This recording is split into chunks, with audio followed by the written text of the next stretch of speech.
Let's talk about one of the strangest, most bizarre, and genuinely tragic industrial disasters in all of American history. Seriously, it's a story about corporate greed, a very weird kind of tsunami, and how it, believe it or not, led to safety regulations we all rely on every single day.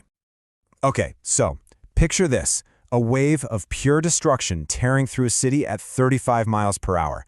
That is way faster than any person could possibly run. A terrifying thought, right? But what if that wave wasn't made of water? Because it wasn't. On January 15, 1919, the city of Boston was slammed by a wave of over 2 million gallons of thick, dark industrial molasses. And yeah, as absurd as that sounds, this event would turn out to be incredibly deadly. All right, so let's set the scene. We're in Boston's North End. It's an unusually warm winter day.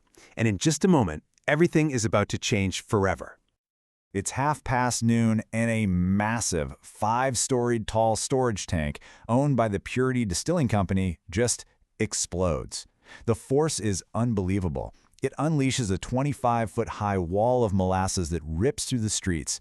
It's so powerful, it snaps the steel supports of the elevated railway like twigs and lifts an entire firehouse right off its foundation. And here's what made this so uniquely horrifying. This wasn't just about the force of the wave.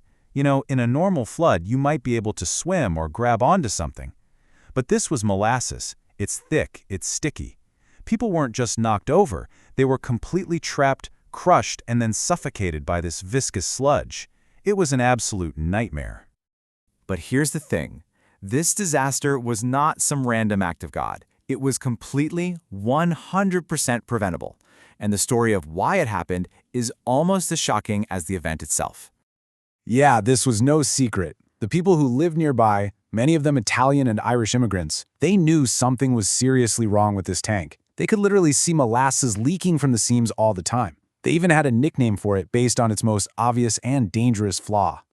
I mean, the level of negligence here is just staggering. The whole thing was doomed from the start. The steel was only half as thick as it should have been. It was never even tested with water, which is like safety test 101.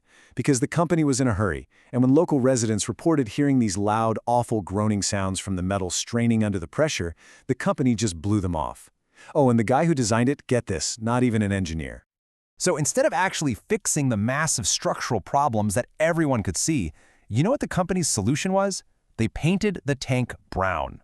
Not to make it look nice, but to literally hide the dark streaks of molasses that were leaking out. It's the perfect and most tragic symbol of choosing appearances over safety. So, of course, the inevitable happened. And in the aftermath of this horrific explosion, the city was left to deal with the human cost and a legal battle that would go on to set a major precedent. 21 people lost their lives that day, and that included children. Over 150 were injured. And the rescue efforts, they were just torturous.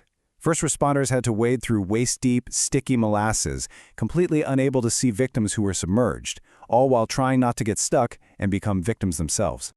Now, in court, the company, United States Industrial Alcohol, tried to blame the whole thing on anarchists. They actually claimed someone had bombed the tank.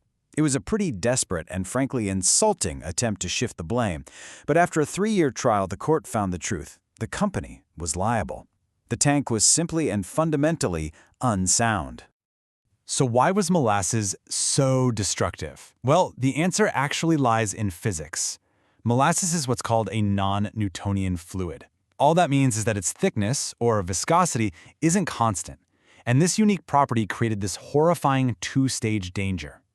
So when the tank first burst, the molasses moved at an incredibly high speed. It basically behaved like water, which gave it that immense building-crushing force. But then, once that wave slowed down, its properties changed. It became that thick, inescapable trap we talked about, suffocating anyone caught inside. It was truly the worst of both worlds. But here's the thing. This tragedy, born from such incredible negligence, it didn't just fade away. It actually forced a change that impacts every single one of us today. You can literally draw a straight line from this disaster to our modern safety standards. The court finding the company liable in 1925 was a huge moment. By the 1930s, Boston had totally rewritten its building codes, and this event really became a cornerstone for how we approach industrial safety and corporate responsibility across the entire country. In the end, this flood did a lot more than just stain the streets of Boston. It led to stricter building codes everywhere. It led to requirements that professional, certified engineers have to sign off on public projects. It solidified the idea that, yes, companies are responsible for the disasters they cause, and it served as a powerful, tragic lesson about the dangers of putting massive industrial facilities right next to where people live.